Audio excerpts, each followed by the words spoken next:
I'm Jessica, 32 years old, and the founder of TechVision, a company worth millions today. Growing up, my family always saw me as the strange one, the dreamer who would never amount to anything. They mocked my ambitions, criticized my choices, and eventually they did the unthinkable, excluded me from our annual family reunion. Little did they know that their rejection would fuel my determination to succeed beyond their wildest imagination. What happened when they finally saw my mansion? Let me tell you about the day their faces turned completely pale. Before I continue, let me know where you're watching from. Hit that like button and subscribe if you've ever been underestimated by the people who should have believed in you the most. Springfield, Illinois wasn't exactly the tech capital of the world, but it was where my story began.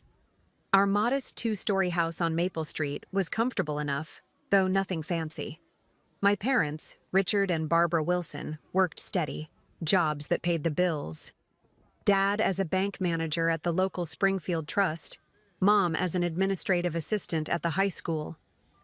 They were practical people who valued stability above all else, a trait they successfully passed on to my three older siblings.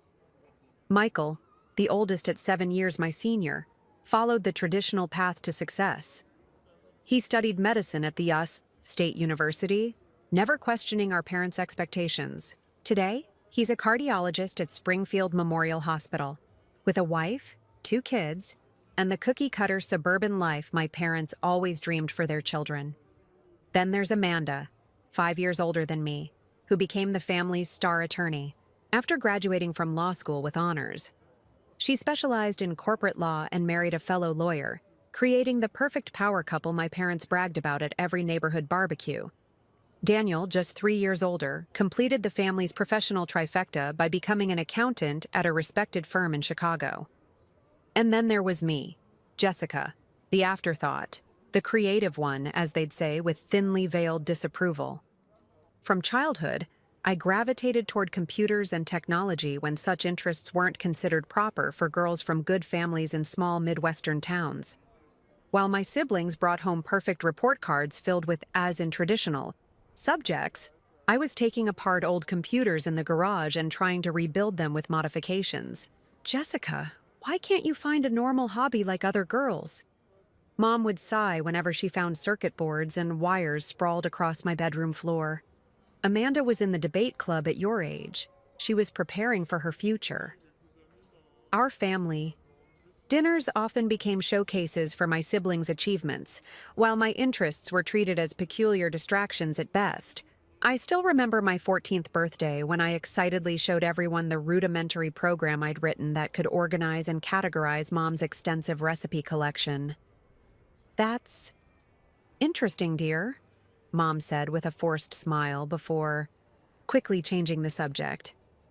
"Did everyone hear about Michael's internship at the hospital? Now that's something to be proud of." The summer I turned 15, I used my savings from babysitting to buy components for a computer I built from scratch. When I proudly displayed it in the living room, my father merely glanced at it and said, "Couldn't you just have bought a normal computer like everyone else? This looks like junk." The words stung, but I refused to let them see how deeply they cut. Family gatherings were even worse. Aunt Patricia and Uncle Robert, who hosted the annual reunions, never missed an opportunity to compare me unfavorably to my cousins. "Look at your cousin Stephanie," Aunt Patricia would say within my earshot. "Already planning pre-med courses for college. So focused, not like some people who waste time playing with electronics."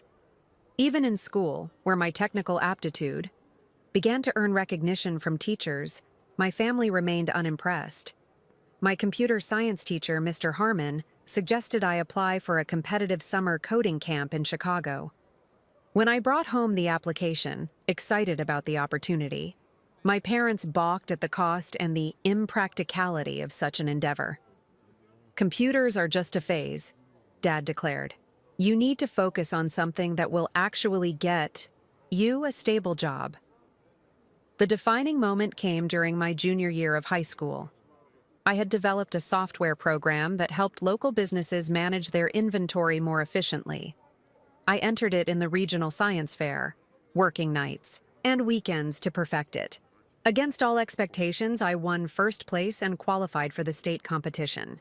When I called home with the news, breathless with excitement, Mom's response was lukewarm at best. "That's nice, honey. Did you remember to pick up your formal dress for Amanda's law firm dinner this weekend? That's really important." At the SHUNNED dinner table that night, Michael's recent publication in a medical journal received 20 minutes of animated discussion. My science fair victory warranted barely 2 minutes before the conversation shifted to Daniel's internship interview. Looking around at my family that evening, I made a silent promise to myself. Someday, they would not be able to ignore my success. Someday, they would have to acknowledge that my different path was not only valid but extraordinary. I graduated high school with honors, though my achievements in technology remained undersold at family gatherings. While my parents proudly displayed framed degrees from my siblings, my coding certificates and technology awards were relegated to a drawer in my bedroom. But rather than discouraging me, their dismissal only strengthened my resolve to prove them wrong. Little did they know that their black sheep was about to embark on a journey that would eventually leave them speechless. When college application season arrived, my parents assumed I would follow my siblings to state university for a sensible degree in business or education. Their faces fell when I announced my acceptance to a competitive technology program at a university in California. "California?" Dad sputtered over dinner. "That's clear across the country. And for what? Computer programming? Jessica, be realistic about your future." Mom was more tactical in her disapproval. "Honey, we just don't have the money to send you. So far away for something so speculative. Michael and Amanda both got excellent educations right here in state." The subtext was clear. They weren't willing to financially support a dream they didn't believe in. While my siblings had received significant help with their college expenses, I was told I would largely be on my own if I insisted on this path.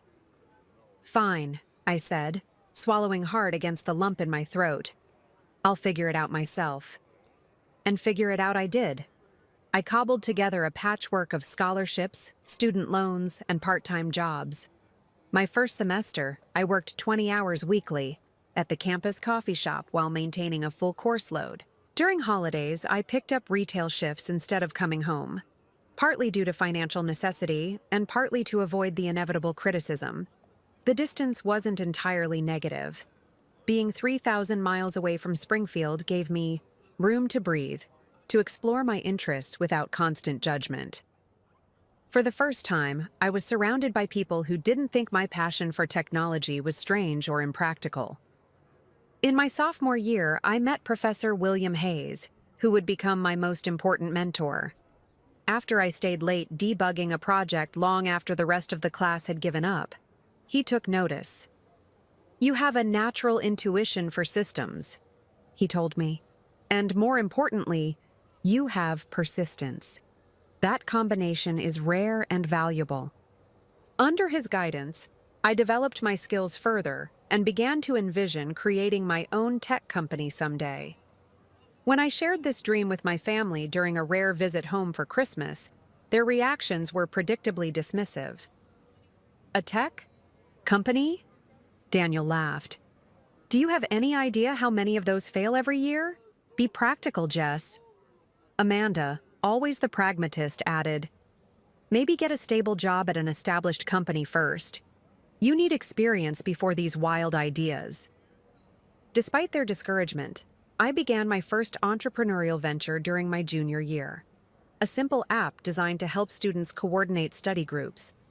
It gained popularity on campus, but ultimately failed to scale beyond our university. When I called home during this disappointment, seeking some support, my mother's response was telling. "Well, at least now you can focus on something more realistic. Maybe look into teaching computer classes at a high school. That would be a nice, stable career." After graduation, while my classmates sought positions at established tech firms, I decided to take the ultimate risk. With less than $3,000 in savings and my laptop, I moved to Silicon Valley to pursue my startup dreams. My first apartment was actually just a converted garage I shared with 3 other aspiring entrepreneurs in Palo Alto. We each had enough space for a twin mattress and a small desk. The bathroom was shared with the main house, and our kitchen consisted of a mini fridge, a microwave, and an electric kettle. To survive, I worked a series of odd jobs: customer service representative during the day, food delivery driver in the evenings, and virtual assistant on weekends. Every spare moment was devoted to coding and developing my ideas. During this time, my family's skepticism evolved into something closer to pity. Phone calls became less frequent, and when they did happen, they followed a predictable pattern. "Have you considered coming back home?" Mom would ask. "Daniel knows someone at his firm who might be able to get you an entry-level accounting position." Dad was more blunt. "This startup fantasy has gone on long enough, Jessica. It's time to join the real world." The annual family gatherings became exercises in endurance. Aunt Patricia would introduce me with, "This is Barbara's youngest, Jessica. She's still out in California doing her computer thing." The words "still" and "thing" carried the weight of judgment. At Thanksgiving dinner, 2 years after graduation, Uncle Robert asked about my career in front of the entire extended family. "So, Jessica, are you actually making any money with this internet business, or is it more of a hobby?" The question was designed to embarrass, and it succeeded. As I stumbled through an explanation of the startup process and future growth potential, I could see eyes glazing over around the table. "Well," Aunt Patricia interjected, "not everyone can be as focused as Michael. Some people take longer to find their way." That night, alone in my childhood bedroom, I cried for the first time in years. Not because I doubted my path, but because I longed for the family support that had always seemed reserved for my siblings. Returning to California after that holiday, I made a decision to create my own support system. I joined entrepreneur meetups, coding communities, and startup incubator programs. Slowly, I built a network of friends who understood my ambitions and valued my skills. Sarah, a UX designer I met at a hackathon, became my closest friend and ally. "Families often fear what they don't understand," she told me one night as we worked late. "Their disapproval isn't about you. It's about their own limitations." Those words became a mantra as I pushed forward, determined to build something meaningful despite my family's lack of faith. Little did they know that their black sheep was about to disrupt an industry and create something revolutionary. The idea that would change everything came to me during a particularly grueling week working customer service. I'd spent hours listening to people complain about the same problem across different platforms: the inability to seamlessly integrate their various productivity tools. Each night after my shift, I'd return to my tiny corner of the shared garage and code until my eyes burned, building a prototype for an application that would solve this universal frustration. This wasn't just another app. It was a comprehensive platform that could sync data across previously incompatible software systems, allowing for seamless workflow integration. I called it SyncFlow, and I believed it could revolutionize how businesses manage their digital ecosystems. For 3 months, I lived on ramen noodles and coffee, pouring every spare dollar into cloud server costs and development tools. My roommates watched with a mixture of concern and admiration as I worked through weekends and holidays, possessed by the certainty that I was building something important. The turning point came at a local tech meetup where I gathered my courage to demonstrate an early version of SyncFlow. As I nervously set up my laptop, a woman named Rachel approached me, curious about what I was preparing to show. "It looks interesting," she said, peering at my screen. "What problem are you trying to solve?" I explained the concept, expecting the polite nodding I usually received from most people. Instead, Rachel's eyes widened with genuine interest. "I've been looking for exactly this solution for my consulting clients," she said. "No one has built a truly functional cross-platform integration tool yet." Rachel, I soon learned, had an MBA from Stanford and 3 years of experience in business development for tech companies. Her expertise complemented my technical skills perfectly. By the end of the evening, we had exchanged numbers and agreed to meet for coffee to discuss potential collaboration. 2 weeks later, Rachel officially joined SyncFlow as my business partner and COO. With her guidance, we refined our business model and prepared to seek funding. There's a pitch competition next month with potential investors attending, Rachel told me. The grand prize is $50,000 in seed funding. We should enter. The weeks leading up to the competition were a blur of preparation. We polished our presentation, fine-tuned our prototype, and practiced our pitch until we could deliver it in our sleep. The night before, I called home, hoping to share my excitement with my family. "A pitch competition?" Mom repeated, confusion evident in her voice. "Like baseball?" After explaining what it was, Dad chimed in, "Just don't get your hopes up too high, Jessica. These tech investor types are looking for sure things, not first-timers." I hung up feeling deflated, but more determined than ever. The competition? Venue was packed with entrepreneurs and investors when we arrived.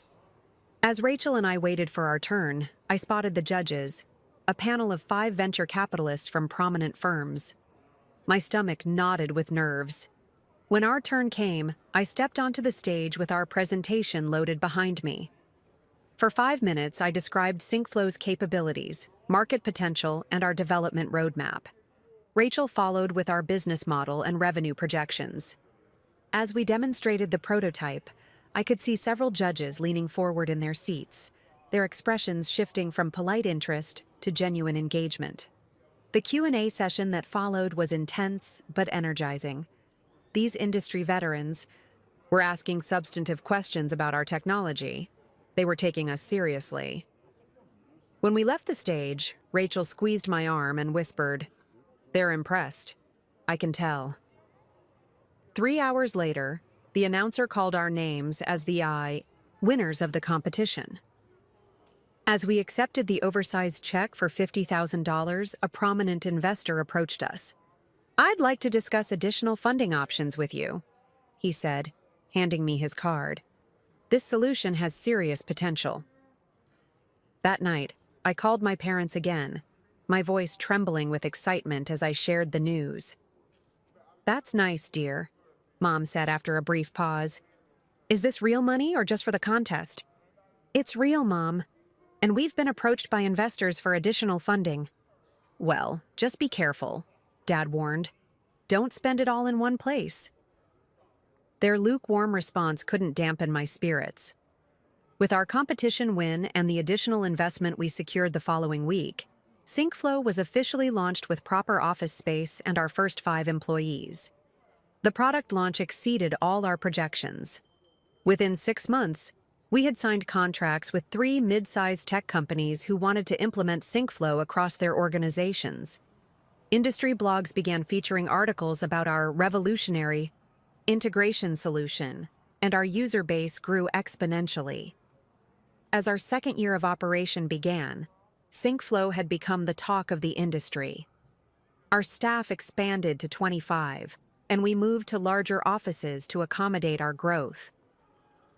When a major tech publication featured us in their Startups to Watch issue, I sent copies to my entire family.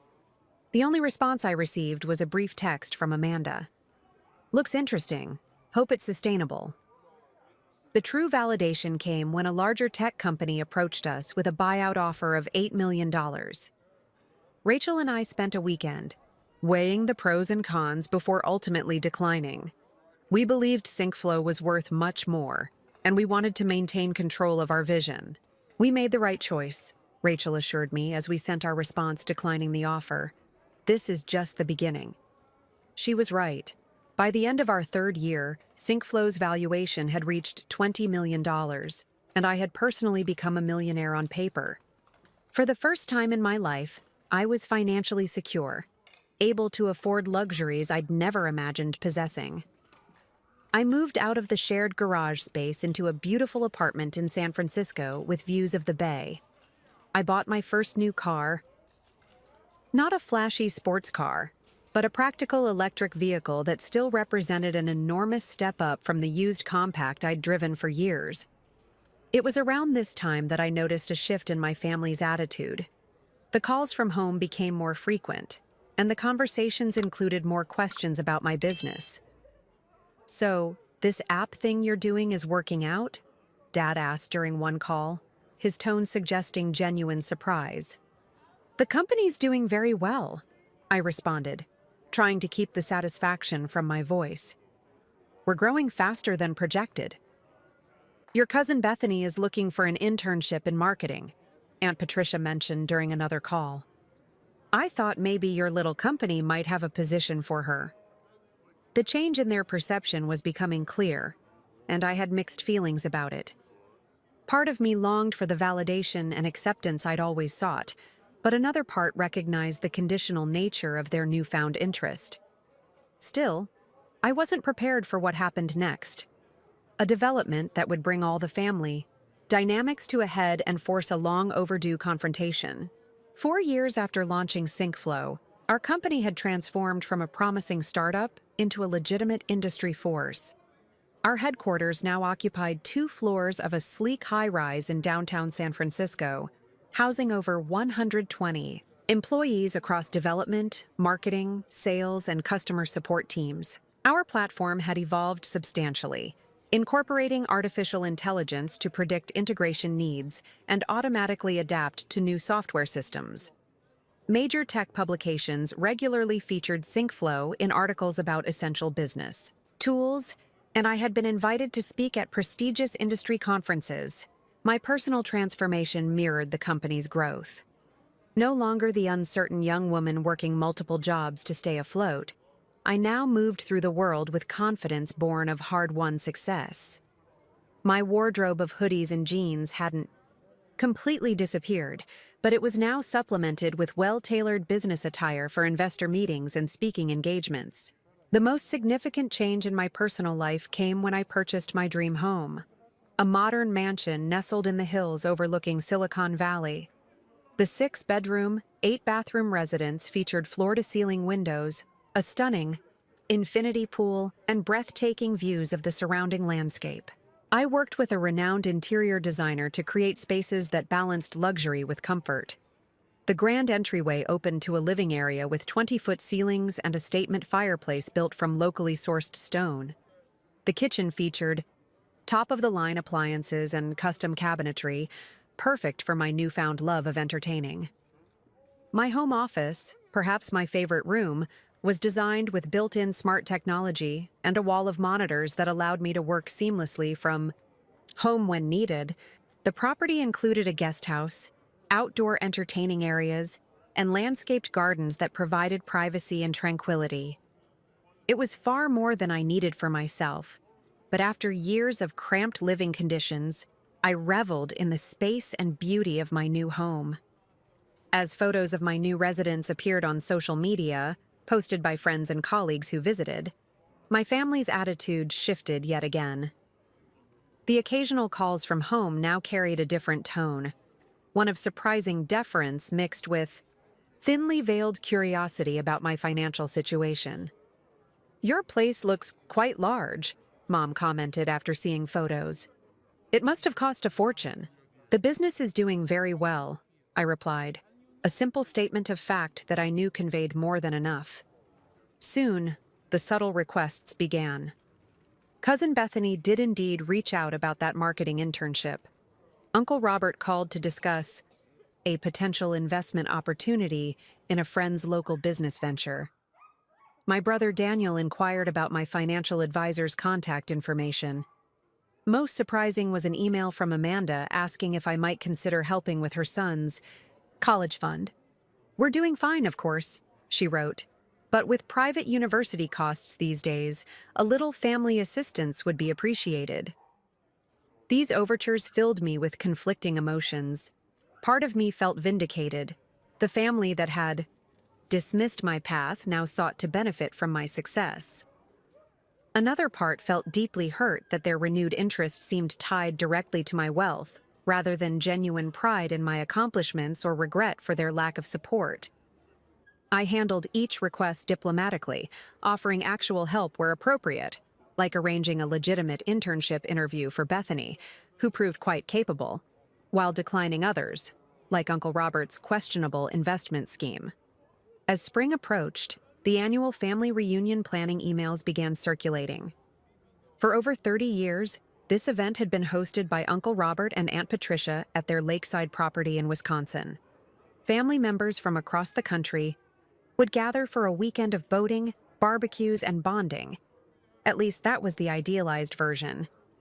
For me, these reunions had always been exercises in endurance, weekends filled with subtle jabs about my unconventional choices and comparisons to more successful family members.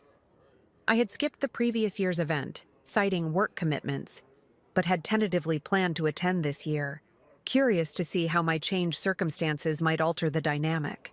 The reunion email thread grew over several days, with family members confirming attendance and discussing logistics. I noticed that while I was included in the thread, many messages seemed to talk around me rather than to me. When I finally replied, with a tentative, "I'll try to make it," the conversation continued as if I hadn't spoken. A week later, I received a private email from Uncle Robert with the subject line, "Family Reunion Final Details." Opening it, I was stunned to find what amounted to an uninvitation. "Jessica," it began, "after careful consideration, we think this year's reunion might not be the best fit for you. Given your busy schedule and the significant changes in your life circumstances, you might feel out of place with our more traditional family gathering.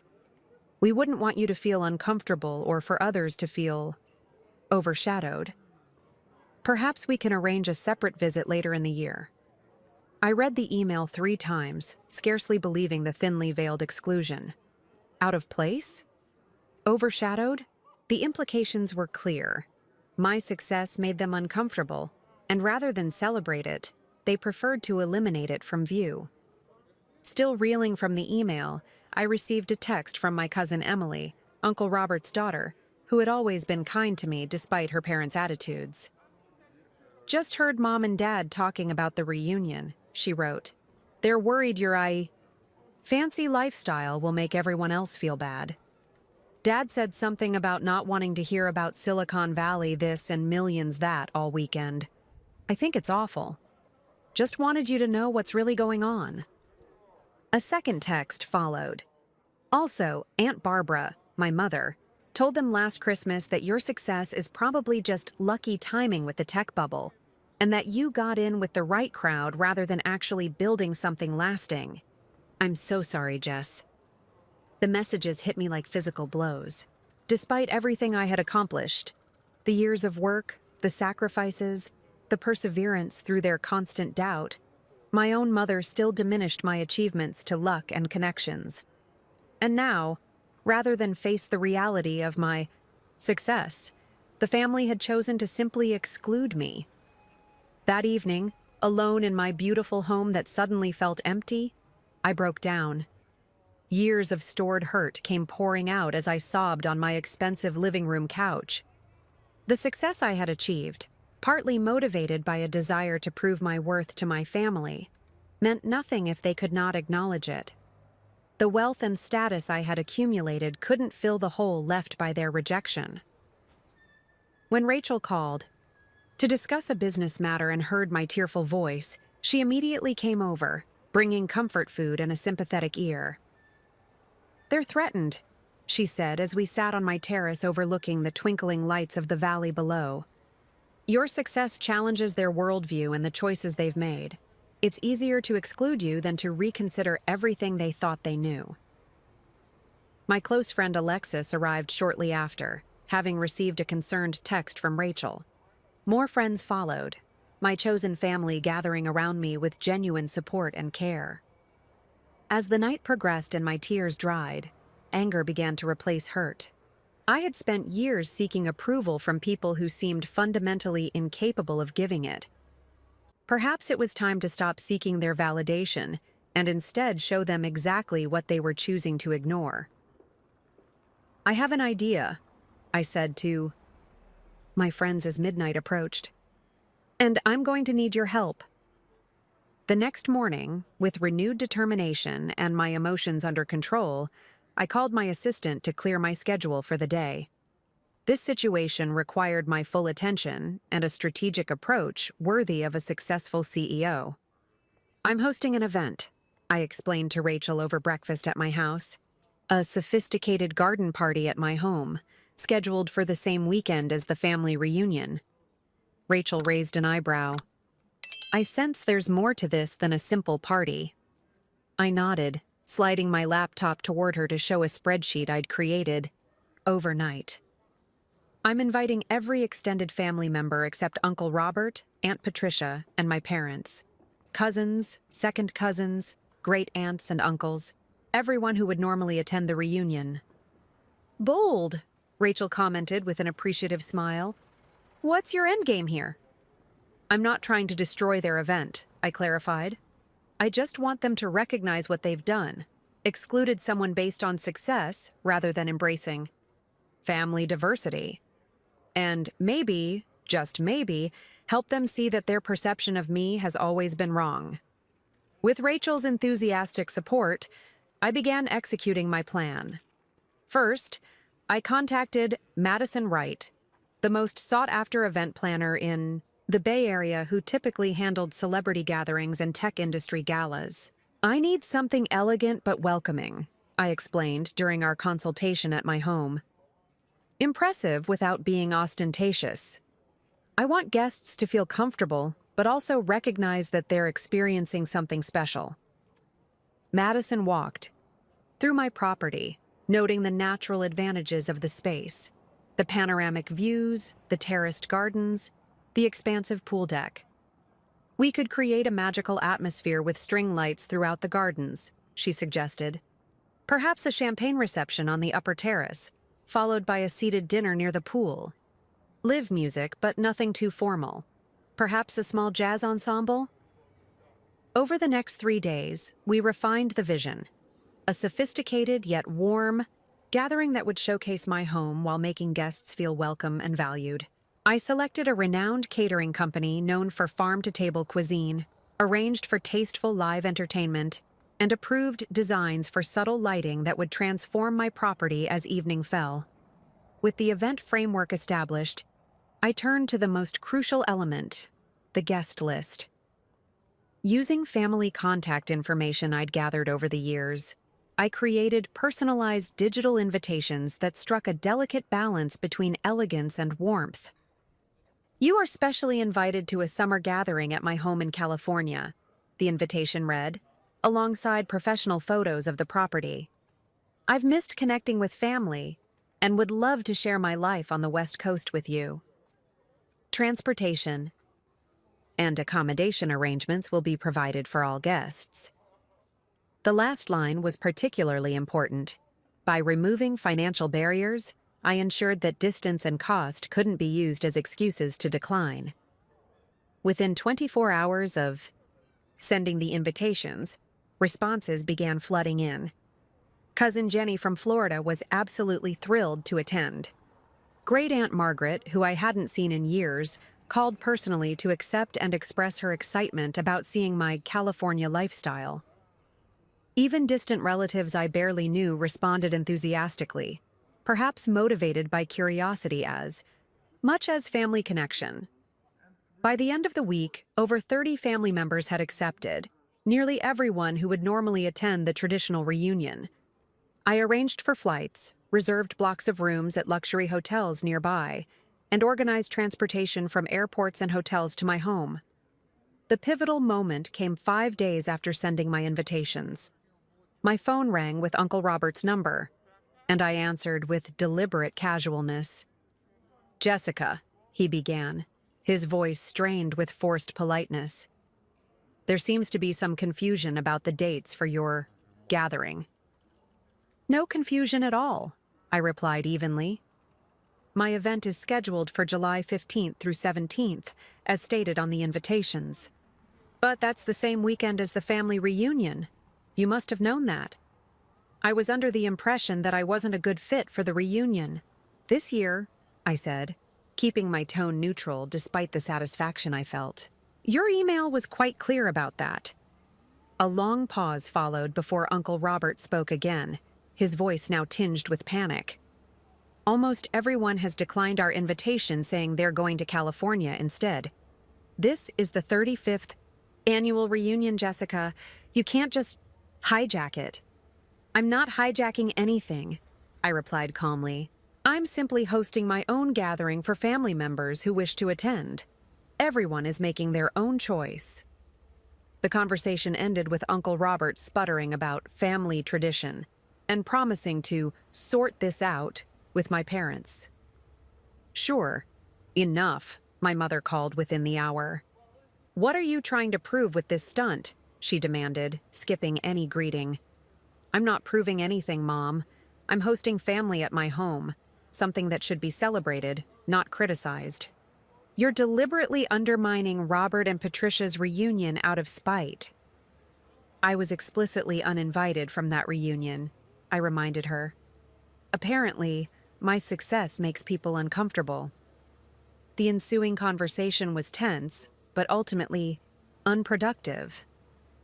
My mother, like Uncle Robert, seemed unable to recognize the irony of being upset about exclusion after having excluded me first. As the event date approached, my team and I transformed my property into an enchanted retreat. The gardens were immaculate, with additional flowering plants brought in to enhance the natural landscape. Subtle lighting was installed throughout, the grounds designed to create a magical atmosphere as day turned to evening. A transparent tent structure was erected near the pool, providing an elegant dining space that maintained the connection to the surrounding beauty. Inside the house, small touches showcased my journey without being ostentatious. In the library, bookshelves displayed technology awards alongside family photos, including vintage pictures of grandparents and great-grandparents I'd collected over the years. My home office, typically private, was subtly arranged to display framed magazine articles about sink flow alongside my first crude prototype, illustrating the evolution from idea to industry success. The night before the event, I walked through my prepared home, a mixture of emotions washing over me. There was anticipation, certainly, and perhaps a touch of vindication. But there was also sadness that it had come to this, that proving my worth to my family required such elaborate measures. As I stood on my terrace overlooking the valley lights, I wondered if this display would truly change anything. Would it heal decades of dismissal and doubt? Or was I simply creating a different kind of distance between us? Despite these doubts, I felt a strange calm settle over me. Whatever happened tomorrow, I had built this life through my own efforts. I had persevered when they had predicted failure. Their recognition, while desired, was not required for my success to be real. With that thought providing comfort, I went to bed in my beautiful home, ready to face whatever the next day would bring.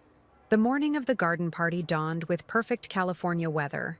Clear blue skies, gentle warmth, and a light breeze that carried the scent of jasmine and roses through my open bedroom windows. As I sipped coffee on my terrace, watching the event staff make final preparations below, a strange sense of calm had replaced my previous anxiety. Madison arrived at 9, clipboard in hand, overseeing the transformation of my already beautiful property into something truly magical. The catering team began setting up in the kitchen. The florists added final touches to elaborate arrangements, and the sound engineers tested the discrete speaker system that would provide ambient music throughout the grounds. The first guests will be arriving at 1, Madison reminded me. The shuttle from the hotel begins pickup at 12:30. Everything is on schedule. By noon, I was dressed in a simple but elegant blue dress, expensive but not flashy, with my hair and makeup professionally done to look natural and approachable. As I surveyed the final arrangements, I felt a curious mix of emotions: pride in what I had created, hope for meaningful reconnection, and beneath it all, a lingering sadness that it had taken such extreme measures to command my family's attention. At precisely 1 o'clock, the first shuttle arrived. Cousin Jennifer and her husband stepped out, their expressions transforming from anticipation to awe as they took in the property. "Jessica, this is absolutely stunning," Jennifer gasped, embracing me. The photos didn't do it justice. More family members arrived in quick succession. Great aunts and uncles I hadn't seen in years, cousins once or twice removed, nieces and nephews who had grown from toddlers into teenagers. Each reacted with similar amazement, their gazes sweeping across the infinity pool overlooking the valley, the meticulously landscaped gardens, and the elegant yet welcoming atmosphere of my home. I greeted each arrival personally, accepting compliments with grace while ensuring everyone had a drink in hand and was introduced to others. As the property filled with conversation and laughter, I noticed something unexpected. Many guests brought gifts, from wine and flowers to more personal items. "I brought your great-grandmother's recipe book," Great-Aunt Eleanor told me, pressing a worn leather volume into my hands. "I always thought you had her creative spirit. She would have been so proud to see what you've built." The gesture brought unexpected tears to my eyes. This tangible connection to family history felt more meaningful than any material success. By 2:30, nearly all expected guests had arrived and were mingling throughout the property, enjoying champagne and past hors d'oeuvres while exploring the gardens and public areas of the house. The atmosphere was lively and warm, with family members who rarely saw each other catching up against the backdrop of spectacular views. I was chatting with my cousin Mark when a staff member discreetly approached. "Ms. Wilson, there are additional guests at the gate who aren't on the list. They say they're your uncle and aunt, Robert and Patricia Morgan." A ripple of surprise ran through me, though perhaps I should have anticipated this development. "Please show them in," I instructed, taking a moment to compose myself before moving toward the entrance to greet them. Uncle Robert and Aunt Patricia stood awkwardly in the grand foyer, their expressions a complex mixture of discomfort, defensiveness, and poorly concealed awe. Both were dressed formally, as if attending a business function rather than a family gathering. "Uncle Robert, Aunt Patricia," I greeted them with a composed smile. "This is unexpected. Welcome to my home." "We were in the area," Uncle Robert claimed unconvincingly. "Thought we'd stop by since apparently everyone else is here." Aunt Patricia's eyes darted around the entryway, taking in the soaring ceilings, the tasteful art, the subtle displays of wealth and success. "Quite a place you have," she managed, her voice tight. "Thank you. Please join everyone in the garden. There's plenty of food and drink." I gestured toward the terrace doors, from which laughter and conversation spilled. As they moved somewhat, stiffly toward the gathering, I noticed a second unexpected car pulling up the driveway. With a jolt of recognition, I realized it was my parents' rental car. Though I had deliberately not invited them, their appearance wasn't entirely surprising given the circumstances. My father emerged first, his familiar tall frame now slightly stooped with age. My mother followed, smoothing her dress nervously. Their faces registered the same shock that had greeted all first-time visitors to my home, but theirs carried an additional layer of disbelief. This mansion belonged to their youngest child, the one whose path they had consistently doubted. I met them at the front door, maintaining my composure despite my racing heart. "Mom, Dad, I see you decided to come after all." "Jessica," my father said, his voice gruff with emotion I couldn't quite identify. "We heard everyone was here." "Your brother Michael told us we should see for ourselves," my mother added, her eyes darting everywhere but at me directly. I nodded, stepping aside to let them enter. "Well, you're here now. Please, join the party." Leading my parents through my home was a surreal experience. I watched their faces pale as they took in each room. The professional kitchen where caterers prepared gourmet offerings, the living room with its spectacular view and custom furniture, the library lined with books and awards. Their expressions shifted between disbelief and something that looked almost like fear. Perhaps fear that they had been catastrophically wrong about their youngest daughter. As we stepped onto the main terrace, several relatives called out, "Greetings to my parents." The contrast was stark. My aunts, uncles, and cousins were relaxed and enjoying themselves in this luxurious setting, while my immediate family stood rigid with shock. Michael and Amanda arrived shortly after my parents, their children in tow. My siblings displayed the same stunned expressions as they were welcomed into a world that contradicted everything they had believed about their little sister. "You built all this?" Michael asked as I showed him the property. "From your app thing?" "SyncFlow is a comprehensive business integration platform," I corrected gently. "And yes, this is the result of building a successful tech company." Amanda wandered through my home office, staring at the framed magazine covers featuring my company and me. "I had no idea it was this significant," she admitted, not quite meeting my eyes. The catered lunch was served at elegant tables set up near the pool, with each place setting personalized and the menu featuring locally sourced, seasonal cuisine. As everyone took their seats, I noticed my family seated together, their faces still processing the reality of my success. Rachel, who had been mingling as both my business partner and friend, stood to offer a toast. "To Jessica," she began, raising her glass. "Who saw a problem no one else was solving and created an elegant solution? Who persevered when others doubted? Who built not just a successful company, but a visionary one?" I've had the privilege of watching her journey firsthand, and I can tell you that nothing about her success was accidental or lucky. It was earned through brilliance, determination, and countless sleepless nights coding while others slept. As glasses raised around the tables, I saw Uncle Robert shift uncomfortably in his seat. The pointed reference to luck had clearly hit its mark, reminding him and others of their dismissive attitudes. After lunch, as guests dispersed to enjoy the gardens and entertainment, Uncle Robert approached me somewhat stiffly.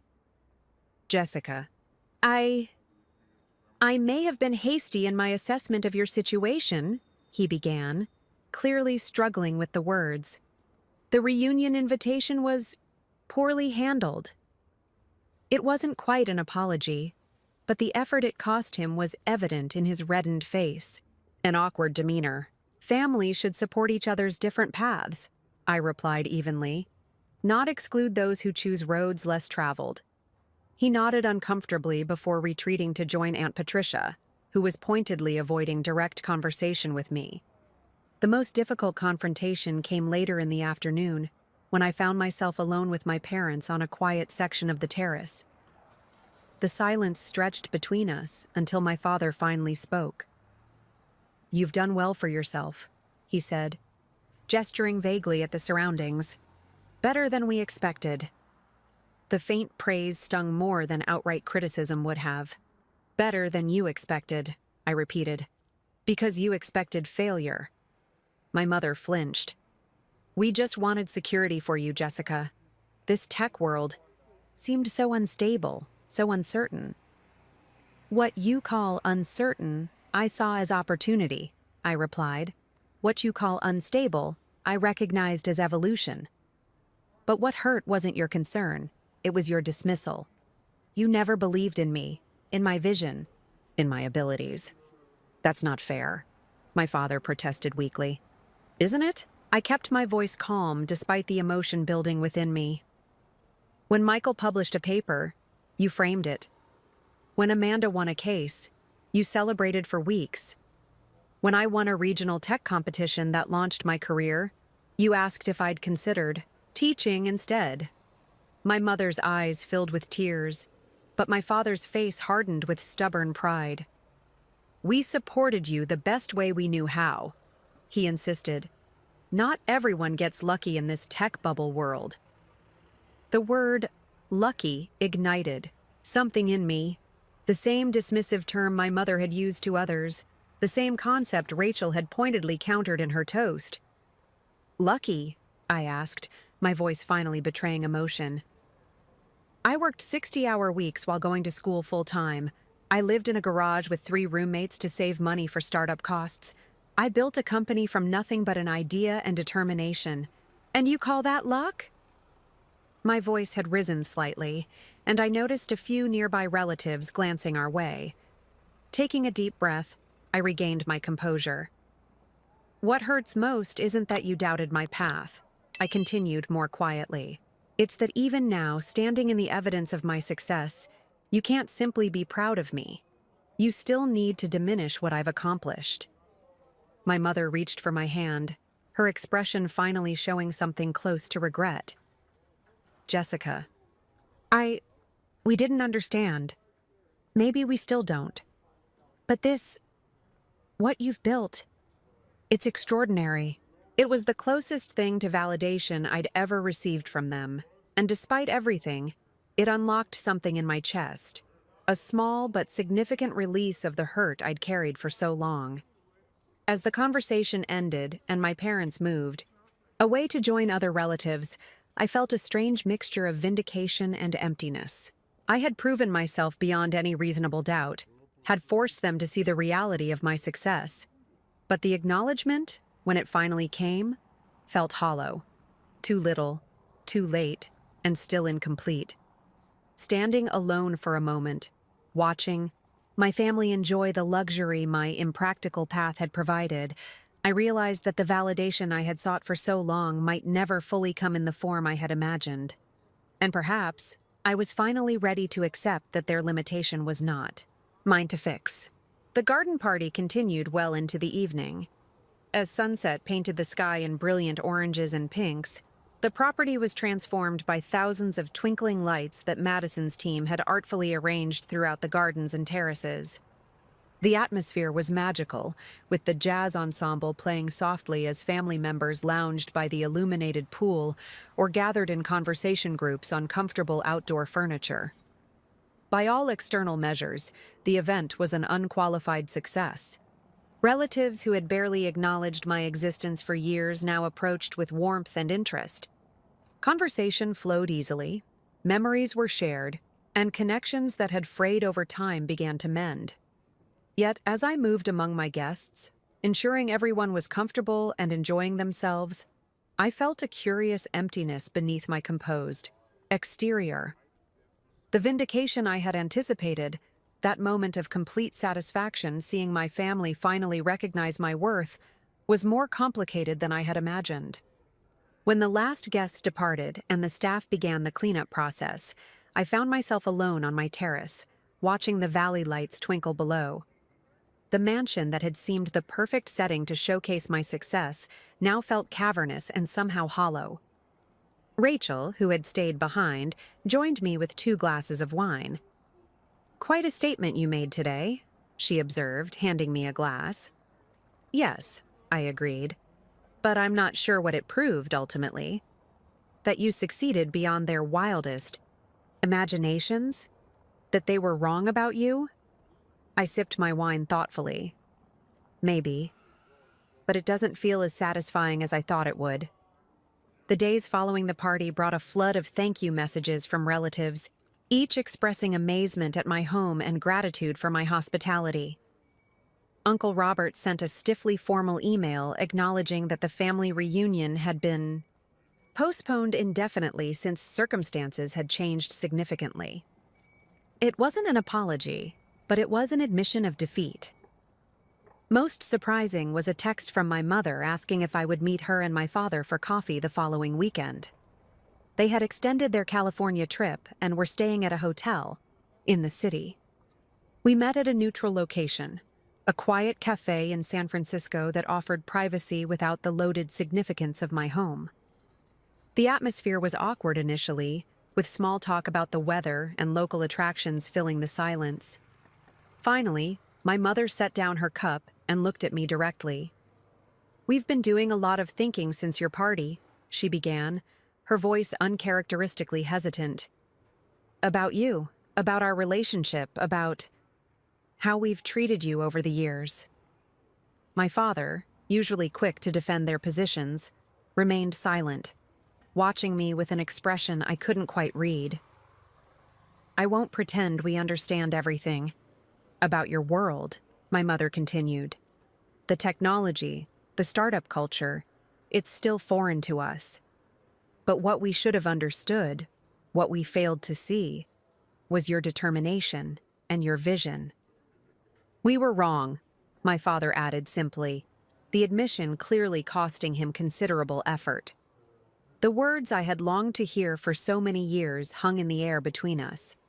There was no dramatic emotion, no tearful embrace, just a quiet acknowledgement that had come far too late to erase years of hurt, but perhaps early enough to begin something new. Thank you for saying that, I replied after a moment. It matters. The conversation that followed wasn't a magical resolution of all our differences. My parents still asked questions that revealed their fundamental misunderstanding of my industry. My father still occasionally slipped into his habit of offering unwanted advice. But beneath the imperfect communication was a genuine effort, perhaps the first real effort they had made to see me as I was, rather than as they wished me to be. Before we parted, I established clear boundaries for our future relationship. I'm willing to work on building something better between us, I told them. But I need you to respect my choices and my achievements without qualification. They agreed, though I suspected the road ahead would include many missteps and old habits reasserting themselves. Real change, like real success, rarely happened overnight. In the months that followed, I engaged in a parallel journey of internal healing. At Rachel's suggestion, I began working with a therapist specializing in family dynamics, unpacking the complex emotions around achievement, validation, and self-worth that had driven me for so long. Success as revenge is still letting them define you, my therapist observed during one session. What would success look like if it were solely for yourself? It was a provocative question that led me to reevaluate aspects of my life and work. I began to distinguish between the parts of my drive that came from a genuine passion for innovation and those fueled by a need to prove my worth to others. With my extended family, I maintained connections with those who showed genuine interest in my life and gentle distance from those who remained toxic. Aunt Patricia continued to make occasional undermining comments when we interacted, but they no longer carried the sting they once had. Uncle Robert made awkward efforts at reconciliation, which I accepted with grace while maintaining appropriate boundaries. My siblings and I developed more authentic relationships over time. Amanda, particularly, seemed to recognize how her earlier dismissal had contributed to our distance and made consistent efforts to bridge the gap. Michael took longer to adjust his perception of his little sister, but eventually, our conversations evolved from stilted formality to genuine exchange. Throughout this period of family recalibration, my personal and professional life continued to flourish. SyncFlow expanded internationally, opening offices in London and Singapore. I was featured on the cover of a major business magazine under CC, the headline, Visionary Disruptors Changing Tech Integration. More significantly, I met Tyler at a charity event in the city. A kind, thoughtful architect who appreciated my drive without being intimidated by my success. Unlike previous relationships that had faltered under the weight of my work commitments or status, our connection deepened naturally, built on mutual respect and genuine interest in each other's worlds. I love that you built something meaningful, he told me one evening as we sat on my terrace. Not because of what it brought you materially, but because it shows who you are. Someone who sees possibilities where others don't. With Tyler's steady presence in my life, my mansion gradually transformed from a statement piece designed to impress others into a true home filled with warmth and laughter. We hosted dinner parties for friends and select family members where the focus was on connection rather than impression. 2 years after the garden party that had forced my family to confront their perceptions, I found myself hosting a different kind of gathering, a relaxed Sunday brunch for a small group including my parents, Amanda and her family, and a few close friends. The atmosphere was casual, with none of the tension or showmanship that had characterized that earlier event. As I watched my father and Tyler discussing architectural features of the house, my mother helping set the table alongside Rachel, and my niece and nephew playing in the garden, I realized how far we had all come. The relationships weren't perfect, family rarely is, but they were authentic in a way they had never been before. That evening, after everyone had left and Tyler and I were cleaning up together, he asked what I was thinking about as I gazed out at the view. I was thinking about success, I replied. How I used to believe it meant proving everyone wrong, showing them the value of what they'd dismissed. But now I think real success is building a life that's authentically yours, one where external validation becomes increasingly irrelevant. That sounds like wisdom earned the hard way, he observed. The hardest, I agreed. But maybe that's the point. The family you're born into may give you your first definition of success, but the true achievement is creating your own definition, and then having the courage to live by it. As the California sun set over the valley I now called home, I felt a peace that no amount of wealth or vindication could have provided. The mansion that had once been a symbol of revenge had become something far more valuable, a space where I could simply be myself, surrounded by people who saw me clearly and loved me anyway.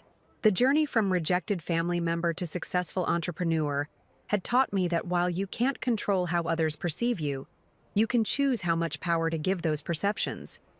In the end, the most important approval was never going to come from family members whose faces turned pale at my success. It had to come from within. Have you ever felt the need to prove yourself to family members who didn't believe in you? I'd love to hear your stories in the comments below. If this resonated with you, please hit that like button and subscribe for more stories about overcoming family challenges and finding your own path to success. Share this with someone who might need to hear that their unconventional dreams are worth pursuing, even when those closest to them don't understand. Thank you for listening to my journey, and remember that true success isn't measured by others' recognition, but by the authentic life you create for yourself.